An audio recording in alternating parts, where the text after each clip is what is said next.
where we finished off last class is basically we said we looked at the interaction in the reciprocal lattice notation, and we specifically found that if you have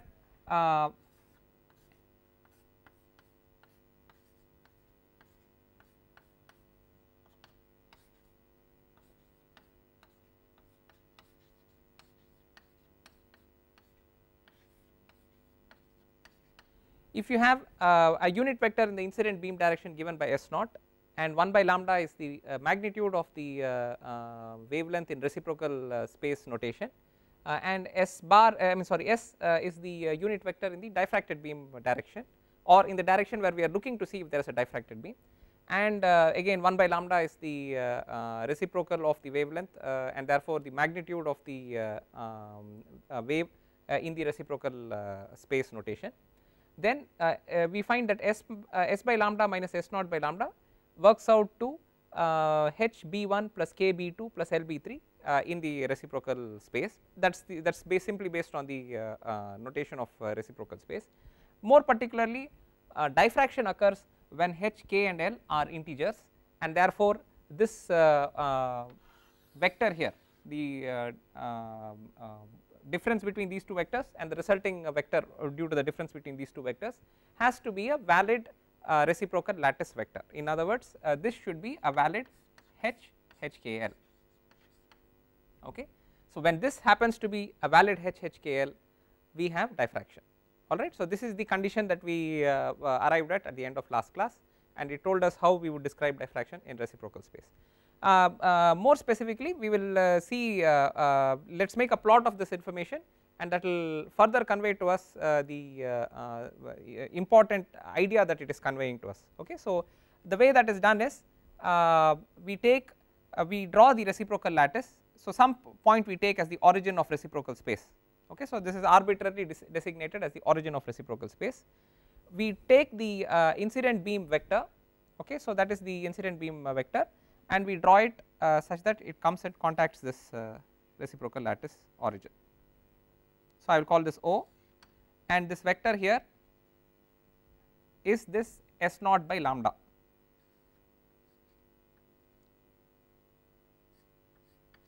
And we make it contact this origin of the reciprocal lattice space. Now, the reciprocal lattice is a series of points, right. So, we will draw those points in just a moment. What we are going to say is, now we can actually in this diagram what we will simply do is we will draw a circle with this as the center, not the origin, but the end the starting point of your incident beam as the center. I will just call it A. With A as center, I will draw a circle of radius S naught by lambda. Alright. So, approximately I am drawing it here.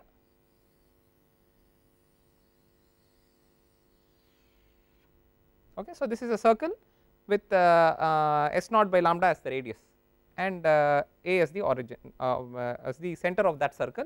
O is the origin of the reciprocal space. Now, supposing I draw a vector like that.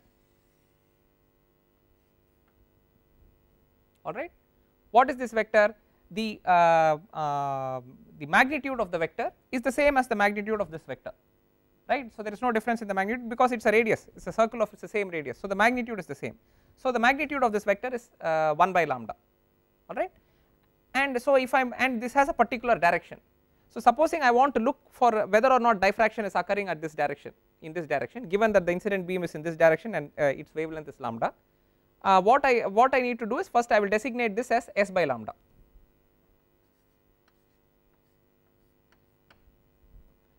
Right, simply because first of all this is 1 by lambda, that is very clear because it is the same dimension as this vector here, and this is the direction in which I wish to see whether or not diffraction is occurring. So, I will simply call this the probable diffraction direction S by lambda. So, now if you look at the left hand side here, we have S by lambda minus S naught by lambda, that is a vectorial subtraction, right.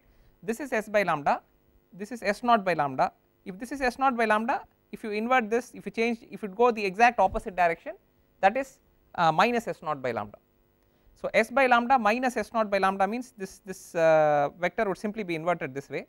So, you are actually starting from this point, going to A, starting from O, going to A, and then going to B, let us just call this B. So, therefore, S by lambda minus S naught by lambda, which is the left hand side of this equation, is simply this vector which connects the origin O to this point B.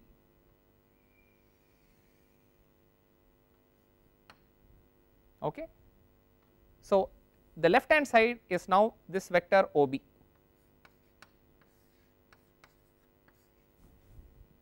The left hand side of this equation is this vector OB in this diagram.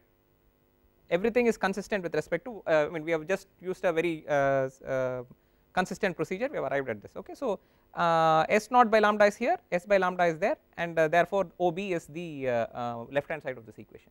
We are saying that this set of conditions of this incident beam direction with this wavelength and this diffracted beam direction with the same wavelength, this set of conditions will result in diffraction if the difference S by lambda minus S naught by lambda is equal to a valid reciprocal lattice vector. So, the difference is now this vector here OB, OB is that vector. Therefore, we are basically saying diffraction occurs when OB equals HHKL. Okay. So, in other words, this has to be a HHKL vector. Alright. What does that mean? That means there is a valid reciprocal lattice point here at this point. Okay. Now, I want you to think again for a moment this particular terminology that I am using, a valid reciprocal lattice point, and I will use this diagram to illustrate what I mean. Alright. There is a difference between simply saying reciprocal space and saying a valid reciprocal lattice point. So, in other words, in reciprocal lattice, reciprocal space, we have the following unit vectors B1, B2 and B3. These are the valid unit reciprocal lattice vectors, unit vectors in reciprocal space, valid unit. So, if I start here, if I go, if this is the origin, and if I go, if this, let us say this is the positive x direction, if I go B1, I will get a point here. Okay, if I travel B1, I get a point here. If I travel again B1 here, 2B1, I get a point here. 3B1, I may get a point here. 4B1, I might get a point here. 5B1, and maybe this is 6B1. Okay. Similarly, if we say this is the x direction, and let us say this is the y direction. So, this is x direction, this is y direction, and z direction is perpendicular to the board. Okay. So, if I go B2 in this direction, I will get a point here. We do not know what the values of B1 and B2 and B3 are, they need not be the same. So, let me just arbitrarily say B2 is little larger. So, I will say this is B2 value and this is another B2 value. Okay. So, something like that, and we continue this process. Okay. So, just for convenience sake,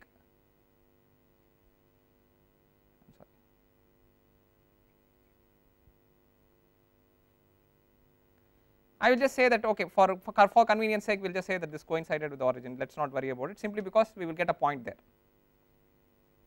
for the purpose of this diagram. Okay.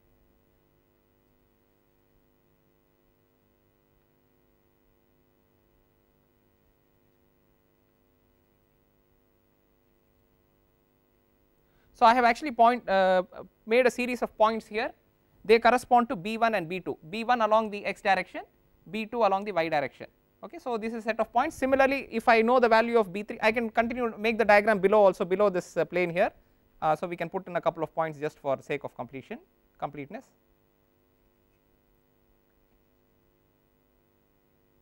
And it would be very similar, the diagrams would be very similar. Okay. So, so like this we would have a set of points, let us not worry about it, about the exact points, but it gives us the basic idea because it is just a hand drawn picture. Okay. So, we have a set of points coming down this way and they are B1 and B2 in the respective direction. If you you can even plot it this way, and then you can also plot in the z direction information. If you had a software which would allow you to plot the z direction information, you can get it in this direction. So, that is the complete information of this reciprocal lattice, that is in fact the reciprocal lattice, right. That is a lattice is a set of points, right. So, these are all points, specific points, and that is then the reciprocal lattice, fine. Any region in between these points is in fact a region in reciprocal space, alright. but there is no valid reciprocal point in all of those locations, fine. So therefore there is no reciprocal point here, for example, there is no reciprocal point here, reciprocal lattice point, but it is a region in reciprocal space, fine. This is a region in reciprocal space that also has a valid reciprocal lattice point, that is the difference. So wherever you actually end up as a sum of B1 or B2 and B3, B1, B2, B3, some valid sum of those 3, integer sum of those 3 will get you to one of these points, they are valid reciprocal lattice points. Anywhere in the middle it will not be an integer sum of B1, B2 and B3, it will be some fractional sum of B1, B2, B3, that will get you to some in between locations where there is no valid reciprocal lattice point, but it is still reciprocal space, fine. So this circle that we have drawn is a circle drawn in reciprocal space, okay. So it is in general it is in reciprocal space. At particular locations it is also touching valid reciprocal lattice points. In this case, for example, by symmetry somewhere down here there will be a point, if you actually draw it correctly, somewhere down there is a point where it will touch the reciprocal lattice point. So this circle is independently existing in reciprocal space, and at particular locations it happens to touch valid reciprocal lattice points, okay. And therefore those particular locations you will have you can now define that wave vector S by lambda as so at that point you not only have the correct magnitude of wavelength, which is 1 by lambda, but you are also having a direction such that this difference between the incident beam vector and the diffracted beam vector is a valid reciprocal lattice vector. Any valid reciprocal lattice point, if you connect it to the origin, if you connect the origin to a valid reciprocal lattice point, you have a valid reciprocal lattice vector which is designated by HHKL, it is a valid reciprocal lattice vector. Anytime this circle also touches that point, then it turns out that the difference, that circle is being defined by the difference between these two vectors. So therefore the circle touching any of these points implies that the difference between these two vectors is now a valid reciprocal lattice vector, and therefore a circle touching any of these points satisfies this equation with this being true. So it satisfies the equation that S by lambda minus S naught by lambda equals HHKL.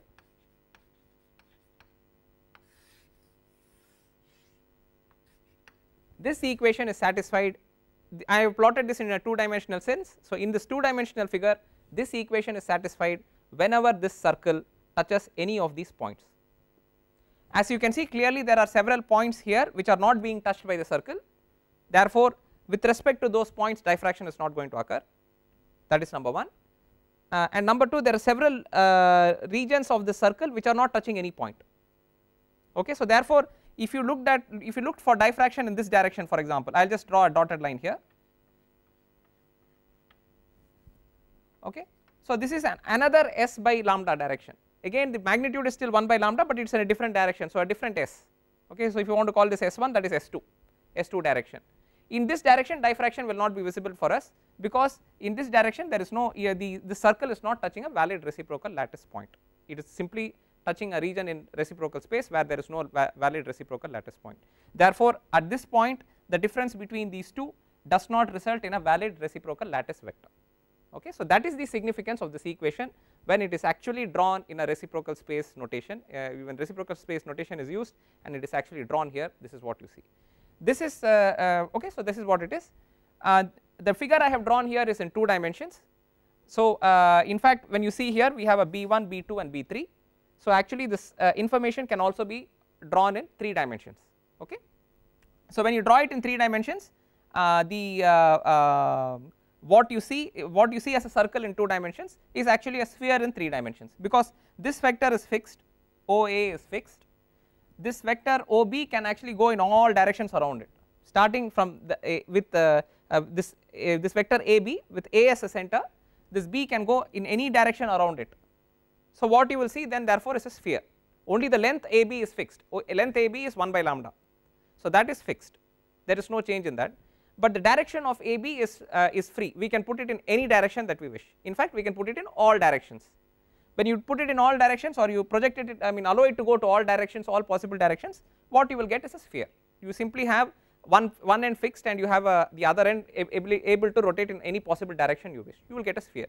So what you see as a circle in 2 dimensions is actually a sphere, and what I have just shown you a 2-dimensional set of points because I only used B1 and B2. So the reciprocal lattice itself will exist in 3 dimensions for a real material. It will exist in 3 dimensions because you will have B3 also. So in the same way you can plot B1, B2, just the way I plotted B1, B2, you can additionally put B3 points here and behind the board. So you will get a 3-dimensional set of points corresponding to valid reciprocal lattice points, and you will have a 3-dimensional sphere. Any place the surface of the sphere touches one of those reciprocal points, you have a valid condition for diffraction. Okay. This construction is credited to Ewald and is therefore called the Ewald sphere. This way of indicating to us when diffraction will occur is credited to Ewald, and he is called the Ewald sphere. It is also called the sphere of reflection.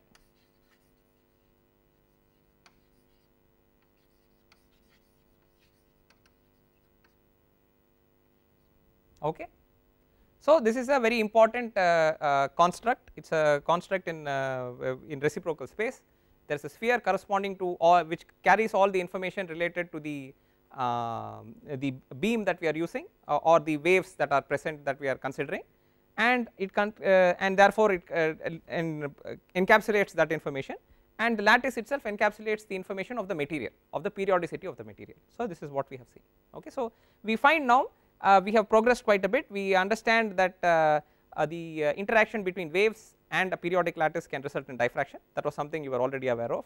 This is described to us using Bragg notation, that again you were aware of, we briefly looked at it in the last class. It is also something that we can describe in reciprocal lattice notation. Okay. And independently we have also defined reciprocal lattice, and we understand that we defined it by saying that for any given lattice we can define a reciprocal lattice given certain relationships holding true. On the basis of that relationships we can generate the reciprocal lattice. Now so we have come this far. What I want to highlight now is that we have on this diagram, I think we have a good feel for the fact that there is a wave arriving in a particular direction, which we are simply designating or denoting by 1 by lambda, but the same direction, correct direction, and we are looking for the diffracted beam in some direction which we are designating by S, and 1 by lambda is the magnitude. So that part I think we have a good feel for. What I would like to improve our feel for is the reciprocal lattice itself. Okay. So in the next few minutes through the rest of this class we will look at the reciprocal lattice and understand certain aspects of it so that we have a better feel for this whole picture, because intuitively we have a better feel for real space. To have a feel for reciprocal space is not that intuitive for us, so that is what we will look at. Okay. Now the point so far we have simply said A1, A2 and A3 are real lattice vectors, which then give us a reciprocal lattice set of reciprocal lattice vectors which are B1, B2 and B3 based on the relationship that B1 is A2 cross A3 divided by the volume which is simply A1 dot A2 cross A3. Okay, volume of when you have 3 vectors, and if you want to calculate the volume of that region described by the 3 vectors, this is the formula for it. A1 dot it is a triple product, A1 dot A2 cross A3. So you will get the volume. So this is all we have done. We just stated it like this, and on that basis we created the reciprocal lattice. We kept that as a independent entity, and then we have looked at diffraction. So these are all, to some degree, these are all independent pieces of information. Possibly for another class we will still continue to look at independent pieces of information with, or at least information where the links between them seem a little loose at this moment, but it will all tie in together in a class or so. So therefore you have to be a little patient and proceed on that basis. Now what I want to draw your attention to is that right now it is simply A1, A2, A3, B1, B2, B3. Okay, so it seems like something that is detached from our standard discussion. In real materials, what do we have? We have crystal structures. We have, we can say it is simple cubic, we can say it is face centered cubic, we can say it is body centered cubic, and so on. So when you take a real sample, we want to, all the discussion we are doing, we are trying to do so that we can carry out, so that we can understand something about a real material. Okay, a real material and what its properties are, why its properties are whatever they are, and how can we understand that these are the reasons why the property is what it is. So, we have a real material may have one of these, I mean it may have several structures, we just illustratively we look at say simple cubic, face centered cubic and body centered cubic. So, that is what is being described by A1, A2 and A3. When you say something is simple cubic, correspondingly there will be an A1, A2, A3. If you say it is FCC or face centered cubic, it will have an A1, A2, A3, and BCC will similarly have a corresponding A1, A2, A3. When you take that real material and you want to consider what is happening with respect to diffraction in it, how is that real material interacting with some radiation, what is the result of that interaction and so on. We have just seen that we can plot all this information in reciprocal space, and then we get this sphere, and with respect to that we can say a lot of things. Therefore, we have to do two things. First is that the material itself, okay, we have to depict this material in reciprocal space. That is the first thing we have to do, and that is that simply means that for the A1, A2 and A3 that we have here, we have to get B1, B2 and B3. Once we get B1, B2, B3, the way I just currently in our previous plot here where we looked at here, we looked at plotting B1, B2, B3, we can do that, we can plot B1, B2, B3, and of course once you know the wavelength of the radiation and which direction the radiation is coming in, we can incorporate that information in here and we have all the information we want, fine. So, we have to get here. So, therefore, we need to have a better understanding or better feel for how A1, A2, A3 relate to B1, B2, B3. The equation is given here, that is fine, the equation is definitely given here, and in fact this is the equation we will use, but we will look at these three specific cases of simple cubic, face centered cubic and body centered cubic and see what does this equation do. I mean, is that something that we can physically understand about what this equation has done with respect to these three structures and what is the result of it. In other words, given those three structures, if you get B1, B2, B3, what will we really have? So, let us start with simple cubic.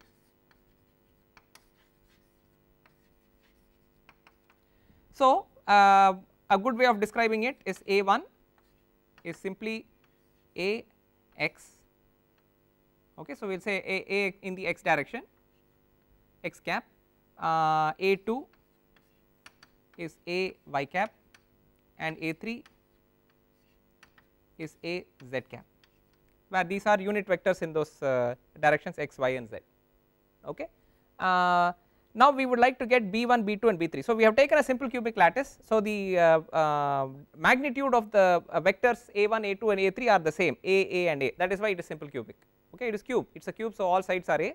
So, in all three directions we have the same magnitude A, only the direction differs, it is in X direction, Y direction or Z direction, that is all we have, fine. So, given this lattice, what is the reciprocal lattice that we will get? So, first thing we will need to do is we need to calculate this bottom part, which is the volume of this reciprocal lattice. So, we will do that. We need A1 dot A2 cross A3.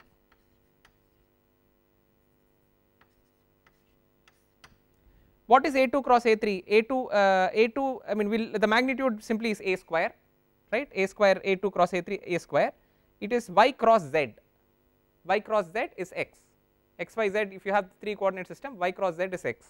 So, therefore, this is simply A1 is still the same, A X cap dot A2 cross A3, we will pull out the 2 A's, so we get A square, and Y cross Z is X. So, this is simply A cube, which of course we know for a simple cube, if you have a side A, the volume is A cube. So, that is what it is, except that we find that when you use the vectorial notation, we are getting an answer that is consistent with what we already know, A cube we have. So, now we need to simply calculate B1, B2 and B3. B1 we will put it here, B1 is A2 cross A3, which we already just calculated as A square X,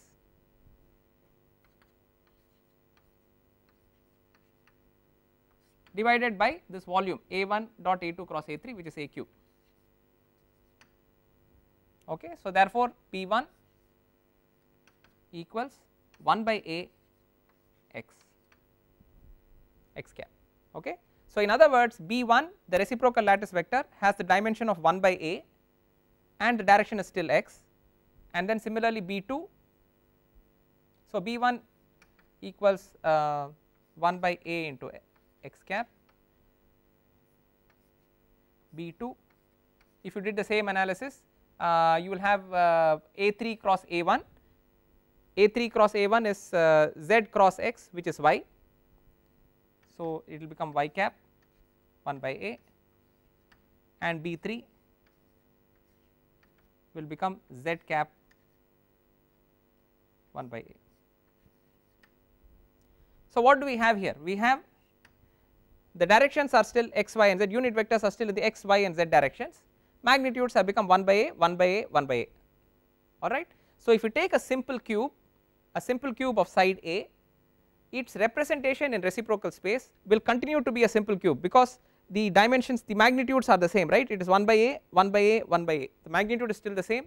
So we have 3 mutually perpendicular directions x, y and z, 3 mutually perpendicular directions along which we are travelling the same distance 1 by A, 1 by A, 1 by A. So we continue to have a cube. So a simple cube in real space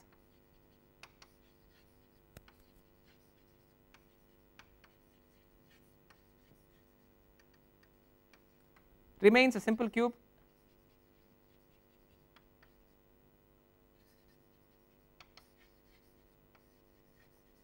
in reciprocal space.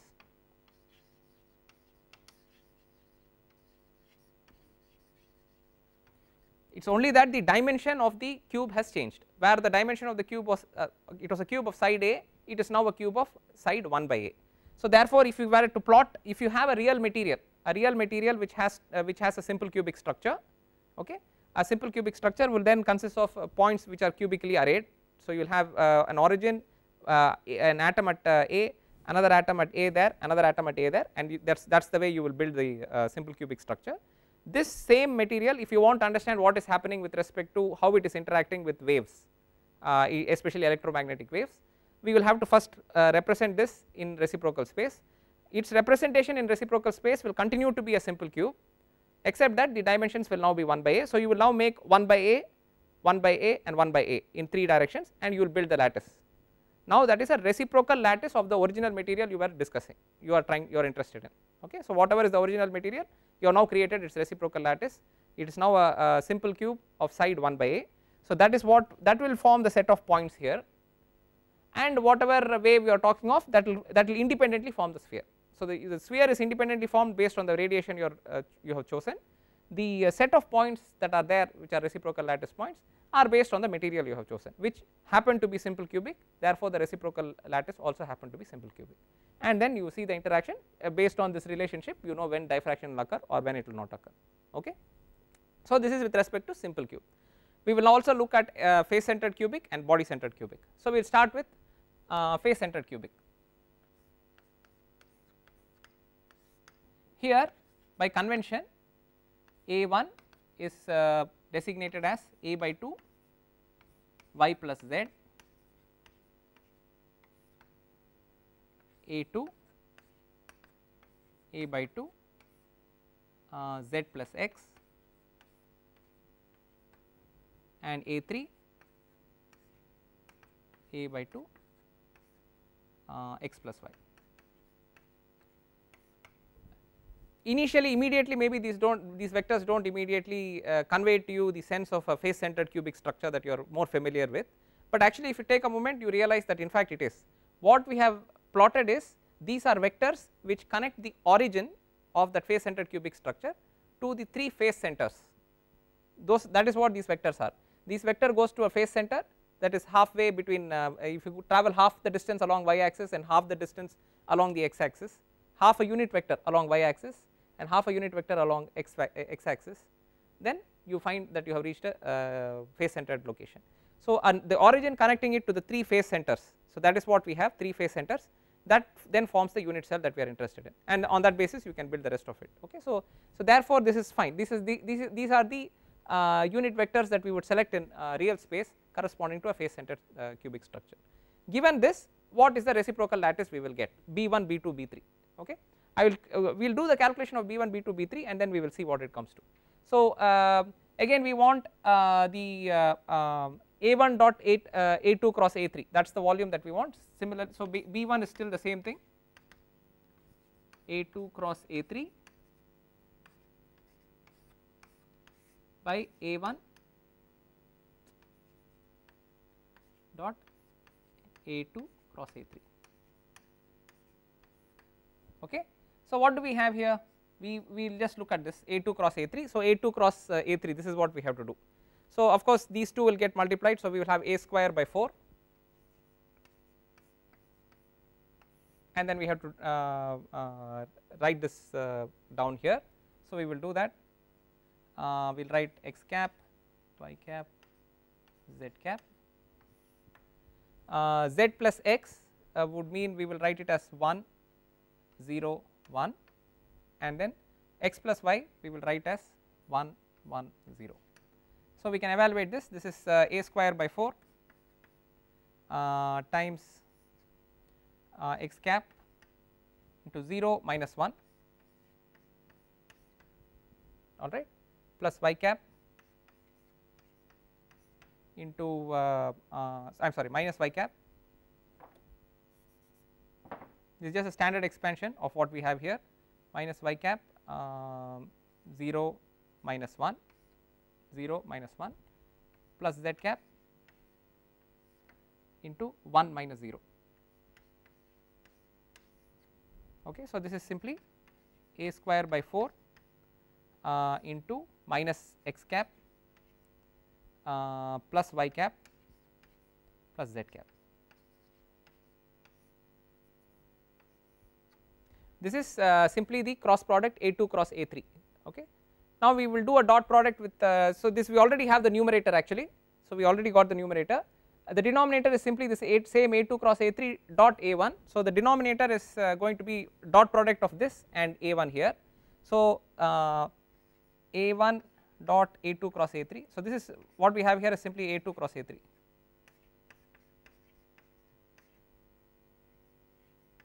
Okay, so, that is what we already have. A1 dot A2 cross A3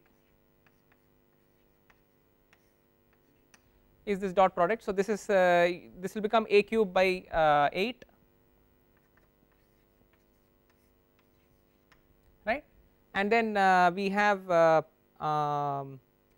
y plus z. Okay, so, y plus z. So, it is basically 0 1 1 and we have minus 1 1 1. So, y times y will become 1 and z times z will become 1 and the dot product. So, therefore, this is A cube by 4. So, this A cube by 4 is the volume that we have for this unit cell, and this is the unit vector, I mean this is the vector A2 cross A3. So, if you divide A2 cross A3 by this volume here, you are simply dividing this entire term here by A cube by 4. So, therefore,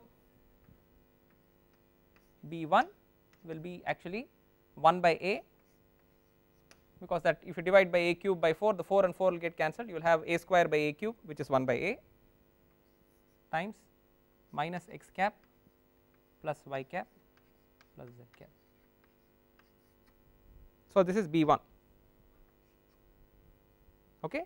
Similarly, if you do the calculation by symmetry, you will find that B1 gets you a minus x plus y plus z, B2 will get you a minus y plus x plus z, and a B3 will get you minus z plus x plus y. Okay. So, for example, we will just write it here. B2 will simply be the same 1 by A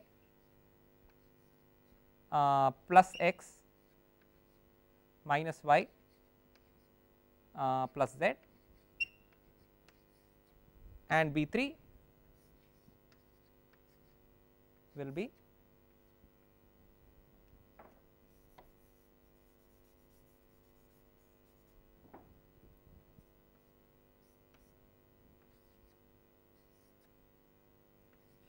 plus x plus y minus z. Okay. So, we once again find that the dimension is 1 by A. So, that part is still the same. So, we have in that sense we understand that in terms of magnitude we have gone from a scale of length to 1 by length. So, that is consistent with our feel for what reciprocal space is. So, 1 by A we have gone, and these are the vector directions minus x plus y plus z, x minus y plus z, and x plus y minus z. In fact, if you actually plot this up, if you make a plot of this, you will find that it is the same as a body centered cube, wherein these are vectors going from the origin to the 3 body centers. Okay. So, to 3 neighboring body centers is where it is headed. So that is how we are getting the 3 body centers, and then you can build your structure around it. So in other words, I mean right now you have to just take my word for it, but if you just plot it you will find it. If it's x plus y, you are going along x direction plus y direction, so you are getting to a point minus z, so you are going down, so you are getting to one body center in that location. If you went only x plus y, you would get to the face center, right, x plus y and with some constant. So in fact a by 2 x plus y would get us to the face center, which is what this is. A by 2 x plus y gets us to the face center, a by 2 z plus x gets us to the next face center, a by 2 y plus z gets us to a third face center. So these are face centers, right. So along the x direction you can go the full a, instead you are going only half the a, and another y direction also you can go the full a, you are going only half the a. So in between this x half a and the other y half a, you come to the face center. So that is why these are face center locations.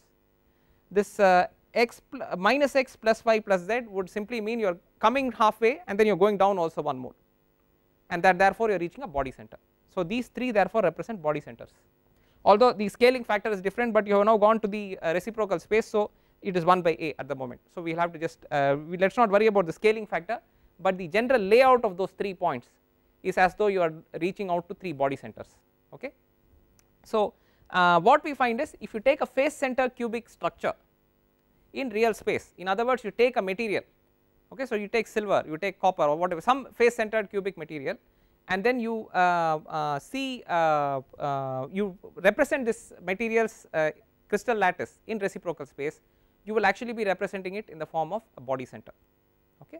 So that is something you have to understand. A simple cubic structure represented in real space being represented in reciprocal space continues to remain a simple cubic structure, whereas a face centered cubic structure, when you try and represent it in reciprocal space, it is being represented as a body centered cubic lattice, okay. So this is an important thing we have to note. The last thing we will do is for the BCC structure itself. So we are starting with the BCC structure, okay. Here we started with an FCC structure and we have arrived at a BCC structure. So this our result here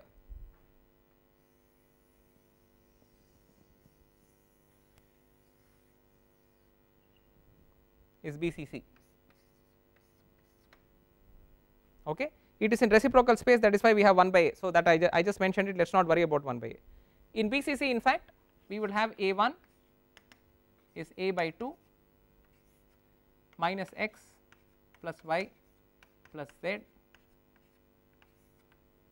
a2 is a by 2 x minus y plus z, and a3 is a by 2 x plus y plus z, minus z. As I mentioned, this is very clearly going from the origin to the 3 body centered, the body centers. This is a by 2, which gives you the dimension that you are only travelling half the distance of that valid reciprocal lattice length, valid lattice length, so this is a lattice length or lattice vector a is a, and so you are travelling a by 2, and then you are travelling halfway between, so you are travelling in the y and z directions to half that length, and then down the x direction half the length, that will get you to a body centered location. Similarly this will get you to a body centered location, this will get you to a body centered location. So these are 3 vectors that go from the origin to the 3 body centers, fine. So therefore this is body centered cubic structure, this is representation of body centered cubic structure. Directly you can see that this looks very similar to where we finished off here, exactly the same vectors you see here, only difference is the scaling factor. So the scaling factor we need not worry about, but it is the geometry that we are interested in here. The geometry that was face centered cubic as we started out with, when we converted that to a reciprocal lattice notation, it became a body centered cubic. Please keep in mind, as I mentioned right at the beginning, this is only for our convenience, okay, in the sense this is just a notation we use to serve some purpose. The material is still face centered cubic, nothing has happened to the material. It is not that the material suddenly became body centered cubic, material still remains face centered cubic. When we want to understand how it is interacting with radiation, we want to use the reciprocal lattice notation to see how it is interacting with radiation. We see what does the structure, how is the structure represented in reciprocal space. It is simply a representation of the face centered cubic structure in reciprocal space, that is all. The material still remains FCC, that is the thing you have to remember. We will do the same thing now for BCC. We will do a2 cross a3, so we have to do b1 is A2 cross A3 by A1 dot A2 cross A3.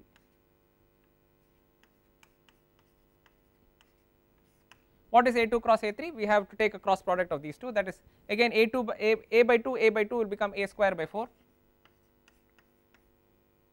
and we can write x cap, y cap, z cap, and this is plus 1 minus 1 plus 1, and this is plus 1 minus 1, 1 1 minus 1. We expand this, what do we get? We get A square by 4 x cap, this will become plus 1 minus 1 minus y cap minus 1 minus 1 plus z cap 1 plus 1. So, this is therefore A2 cross A3 equals A square by 4, this becomes 0. So, this term goes away, this becomes minus 2 times minus 1 becomes plus 2, 2y plus 2z. So, it is basically A square by 2 into y plus z. That is the cross product A2 cross A3, and the denominator is A1 dot A2 cross A3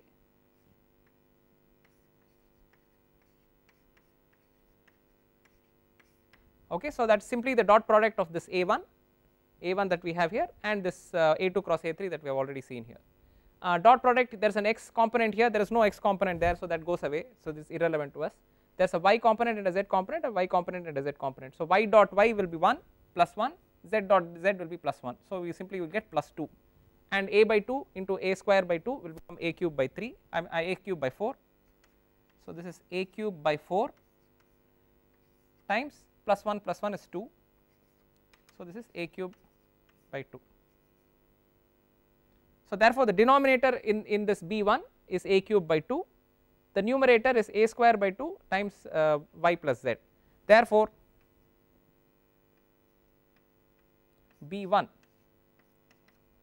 is if you divide this by a cube by 2, you are simply going to get 1 by a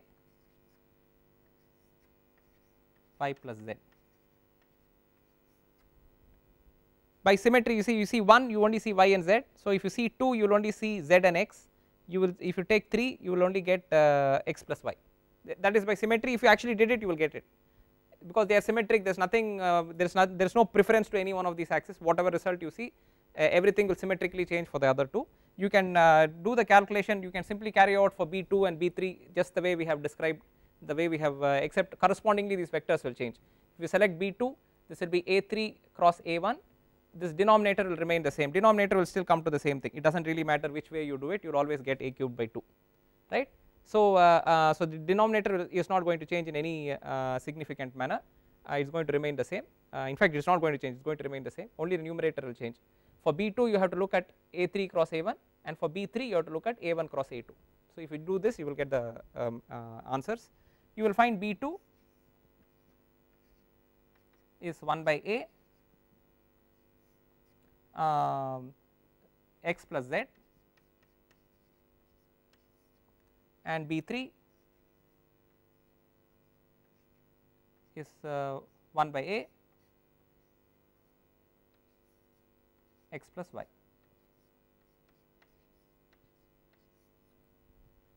This is what you will get. If you look at what we have got here,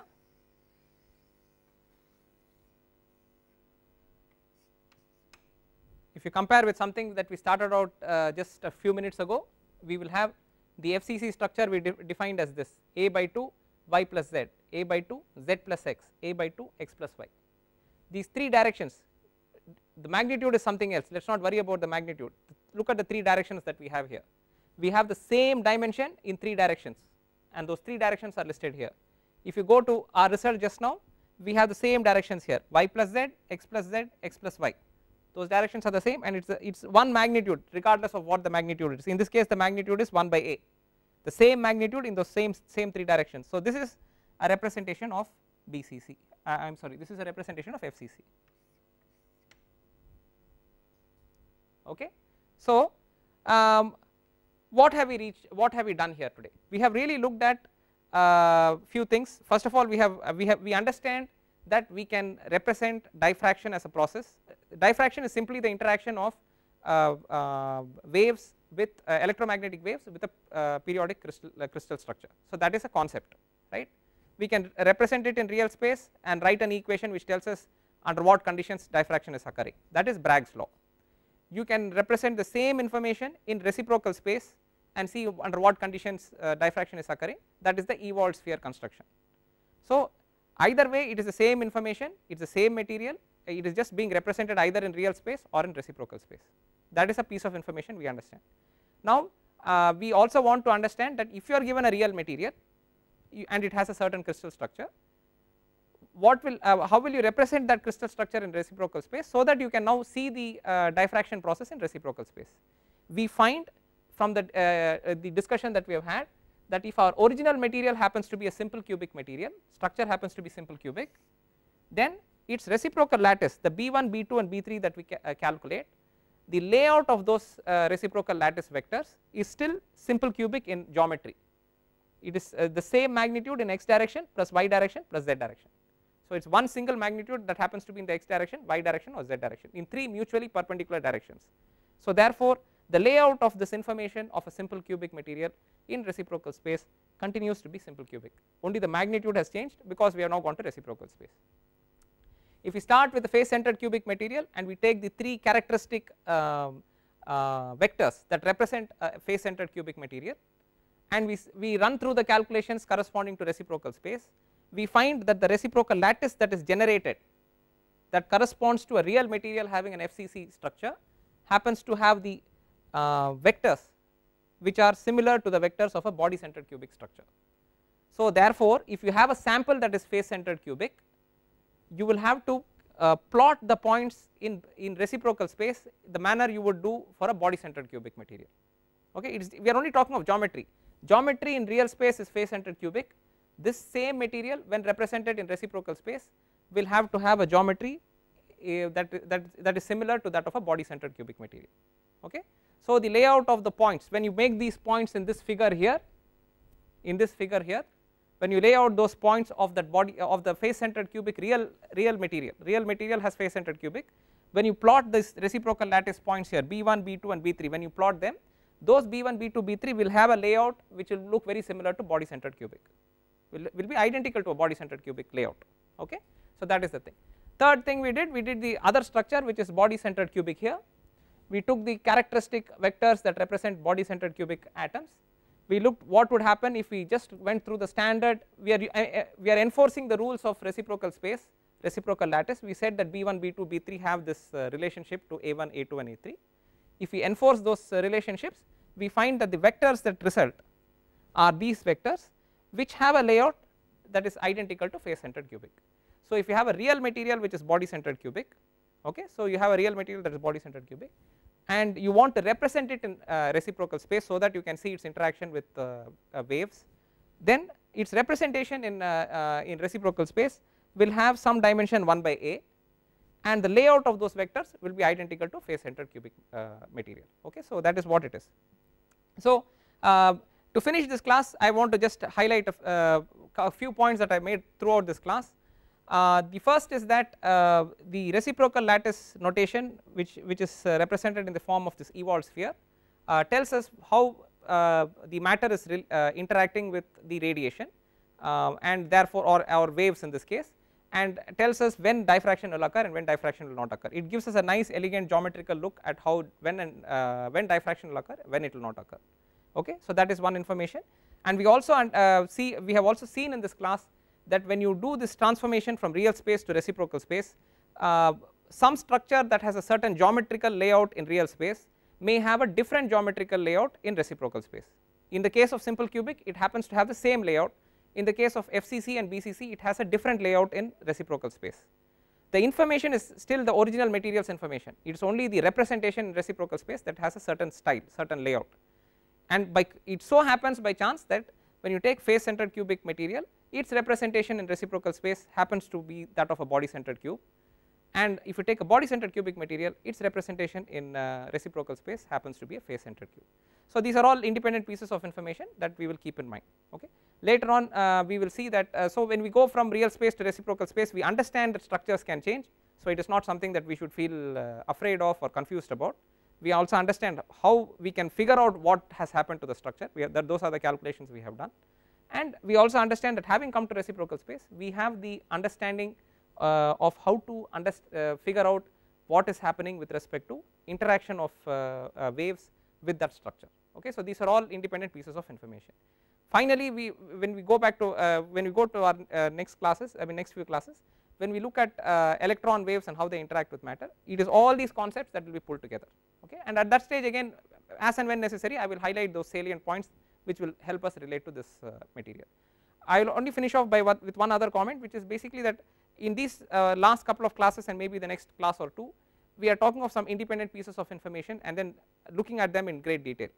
So please feel free to review this information when you come to one of the later classes when we pull this information together, so that you can understand in case you are having some difficulty following at that stage in terms of how they are coming together. Come back and check one of these classes, see what this information is as an independent entity. You will be able to relate it to our discussion later much better. Okay. So with this we will halt for today. Thank you.